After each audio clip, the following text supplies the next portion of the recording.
여호와여 어찌하여 멀리 서시며 어찌하여 환난 때에 숨으시나이까. 악한 자가 교만하여 가련한 자를 심히 압박하오니 그들이 자기가 베푼 꾀에 빠지게 하소서. 악인은 그의 마음의 욕심을 자랑하며 탐욕을 부리는 자는 여호와를 배반하여 멸시하나이다. 악인은 그의 교만한 얼굴로 말하기를 여호와께서 이를 감찰하지 아니하신다 하며 그의 모든 사상에 하나님이 없다 하나이다. 그의 길은 언제든지 견고하고 주의 심판은 높아서 그에게 미치지 못하오니 그는 그의 모든 대적들을 멸시하며 그의 마음에 이르기를 나는 흔들리지 아니하며 대대로 환난을 당하지 아니하리라 하나이다. 그의 입에는 저주와 거짓과 포악이 충만하며 그의 혀 밑에는 잔해와 죄악이 있나이다. 그가 마을 구석진 곳에 앉으며 그 은밀한 곳에서 무죄한 자를 죽이며 그의 눈은 가련한 자를 엿보나이다. 사자가 자기의 굴에 엎드림 같이 그가 은밀한 곳에 엎드려 가련한 자를 잡으려고 기다리며 자기 그물을 끌어당겨 가련한 자를 잡나이다. 그가 굽으려 엎드리니 그의 포악으로 말미암아 가련한 자들이 넘어지나이다. 그가 그의 마음에 이르기를 하나님이 잊으셨고 그의 얼굴을 가리셨으니 영원히 보지 아니하시리라 하나이다. 여호와여 일어나옵소서. 하나님이여 손을 두옵소서. 가난한 자들을 잊지 마옵소서. 어찌하여 악인이 하나님을 멸시하여 그의 마음에 이르기를 주는 감찰하지 아니하리라 하나이까. 주께서는 보셨나이다. 주는 재앙과 원한을 감찰하시고 주의 손으로 갚으려 하시오니 외로운 자가 주를 의지하나이다. 주는 벌써부터 고아를 도우시는 이신이이다. 악인의 팔을 꺾으소서.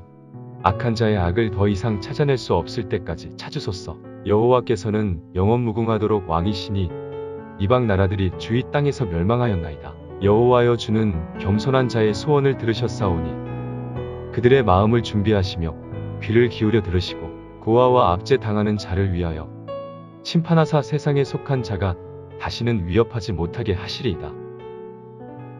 6월 11일 금요 새벽 큐티 시간입니다. 이 시간에는 악인의 횡포와 하나님의 심판에 대해서 살펴보겠습니다. 시편은 다윗의 시인데 1절을 보면 여호와여 어찌하여 멀리 서시며 어찌하여 환난 때에 숨으시나이까 라고 말을 하며 탄식하고 있습니다.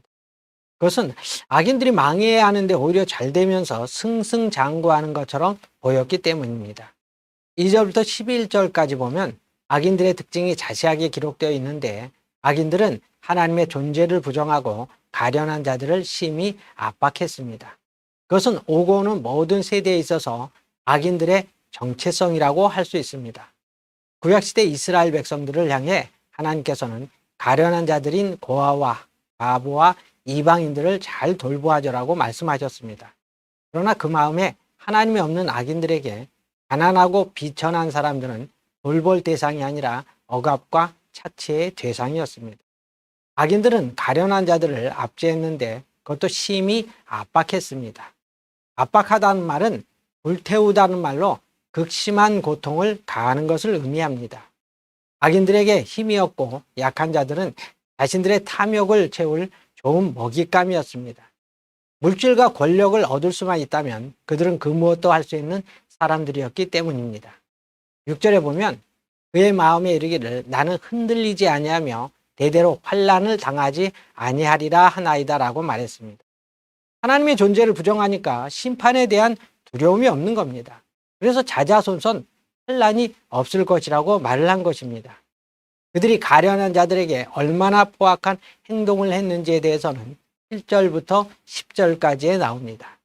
악인들은 말로만 악을 행한 것이 아닙니다. 행동으로 악을 저질렀는데 말로 표현할 수 없을 정도로 잔혹한 짓을 행했습니다. 은밀한 곳에 숨어 있다가 사람들을 해치기도 하고 먹잇감을 잡기 위해서 웅크리고 있는 사자처럼 숨어 있다가 때를 만나면 연약한 사람을 끌고 가고 불쌍한 사람들을 짓누르고 가련한 사람들에게 갖은 폭력을 서슴지 않았습니다. 돈이 있고 권세가 있다고 비천한 사람들을 짓누르며 온갖 횡포를 저지른 것입니다. 요즘 표현으로 말하면 갑인 사람이 을 중에서도 가장 약한 을인 사람에게 무자비한 폭력과 착취를 가한 것이 됩니다. 그런 것을 목격했기에 시편 기자는 어찌하여를 반복하며 하나님께 단언했던 것입니다. 그러나 우리가 기억해야 될 것은 하나님께서는 하나님을 부정하고 온갖 불의와 불법을 행하는 악인에 대해 결코 묵과하시는 분이 아니란 사실입니다. 14절에 보면 주께서는 보셨나이다.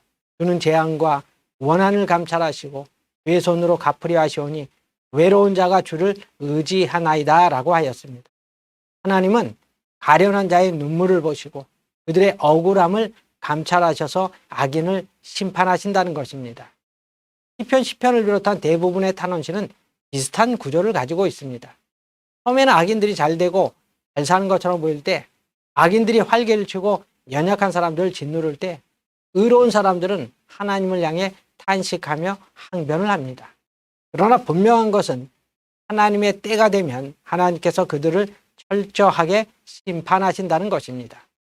하나님의 길은 우리의 길보다 높으며 하나님의 생각은 우리의 생각보다 훨씬 높다는 것을 알아야 합니다. 하나님의 맷돌은 하나님께서 정한 시간표대로 돌아갑니다. 우리가 보기에 때로 아주 천천히 돌아가는 것 같지만 곡물이 확실하게 갈아져서 아주 고운 가루가 되듯이 악인의 심판은 무서울 정도로 정확하고 철저합니다. 하나님께서는 결코 악을 그냥 지나치지 않으신다는 것을 알아야 합니다.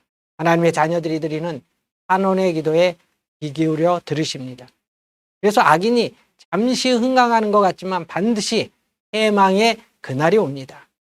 하나님의 공의의 심판을 믿고 악인이 잘 되는 것을 부러워하거나 또 낙심하지 말고 하나님의 때를 기다리며 하루하루 하나님의 뜻 가운데 승리하며 살아가시는 성도님들이 다 되시기를 바랍니다.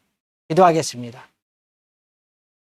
우리를 사랑하신 좋으신 하나님, 우리가 살아갈 때 때로 악인이 흥황하고 잘 되는 것처럼 보일 때가 있을 때 우리가 결코 그것을 보고 실망하거나 낙심하거나 또한 불평하지 않고 하나님의 심판의 때를 기다리며 어려운 이웃들을 섬기며 돌보는 우리들이 다 되게 하여 주시옵소서.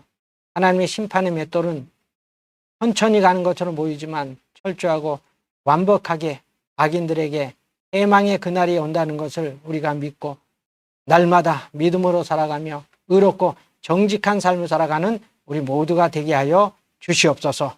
모든 말씀 예수님의 이름으로 기도드리옵나이다. 아멘.